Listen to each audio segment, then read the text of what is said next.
Last ఇయర్‌కి ఇదే టైంకి ఇదే హైదరాబాద్‌లో జాబ్ సెర్చింగ్ కోసం వచ్చాను. వచ్చినప్పుడు ఏందంటే నాకు తెలిసిన ఫ్యామిలీ, ఫ్రెండ్స్, అన్నయ్యలు వీళ్ళు ఉంటారు కదా! కొంతమంది ఇరుపుగులు.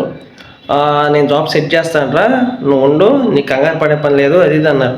అలా వాళ్ళ మీద నేను హోప్ పెట్టుకొని ఆల్మోస్ట్ 5-6 మంత్స్ వెయిట్ చేశాను. వెయిట్ చేసిన తర్వాత నాకు అర్థమైంది ఏంటంటే అయి హోప్స్ మాత్రమే. అయి జరగవని నాకు అర్థమైపోయింది. అర్థమైపోయిన తర్వాత నా వల్ల ఇక కాదని చెప్పేసి మళ్ళీ అగైన్ నా విలేజ్‌కి వెళ్ళిపోయాను. వెళ్ళిపోయిన తర్వాత అప్పుడు నేను ఒకటే డిసైడ్ అయ్యాను. ఎవడి మీద మనం హోప్స్ పెట్టుకోకూడదు. మన బుద్ధిలో మనకు దమ్ముంటే గనక కొట్టగలమా లేదని మన మీద నమ్మకం ఉండిద్ది. ఇంకోడి మీద ఏదో హోప్స్ పెట్టుకుని ఇంత దూరం వస్తే గనక ఎరుపుకులైపోతాం. తర్వాత నా మీద నాకు నమ్మకం వచ్చింది. ఎలా అయినా జాబ్ కొట్టగలమని చెప్పేసి నమ్మకం వచ్చేసింది. హైదరాబాద్ మళ్ళీ వచ్చాను. వచ్చిన తర్వాత మళ్ళీ సాఫ్ట్‌వేర్ కోచింగ్ తీసుకొని సాఫ్ట్‌వేర్ రిలేటెడ్ కంపెనీస్‌కి అటెండ్ అయ్యాను. అటెండ్ అయిన తర్వాత చా అప్ టు మేనేజర్ రౌండ్ దాకా వెళ్తున్నాను. పోతున్నాయి మేనేజర్ రౌండ్ దాకా వెళ్తున్నాయి, పోతున్నాయి. ఏరా ఏందిరా బాబు మళ్ళీ సెట్ కావట్లేదని చెప్పి మళ్ళీ చూస్తే నాకు ఇక ఈ సాఫ్ట్‌వేర్ ఫీల్డ్ సెట్ కాదని చెప్పి నాకు అర్థమైపోయింది ఇక. ద థింగ్ కరెక్ట్‌గా ఒక 15 డేస్ బ్రో. ఒక 15 డేస్ నేను ట్రై చేశాను. అది నా కోర్ సైడ్.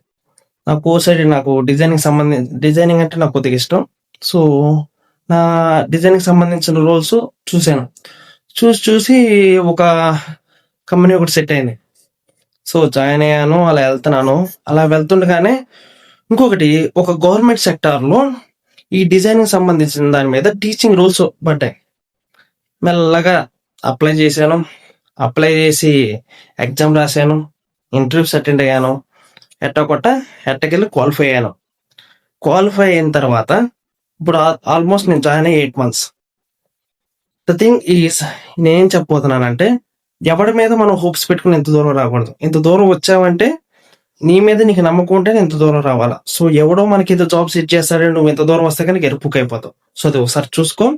సో ఎవడో నీ ఫ్యామిలీ ఫ్రెండ్స్‌ను నా అన్నయ్యలు ఉన్నారు, నా తమ్ముళ్ళు ఉన్నారు, లేకపోతే నా చుట్టాలు ఉన్నారు, మామయ్యలు వీళ్ళ మీద ఎరుపుకులాలు.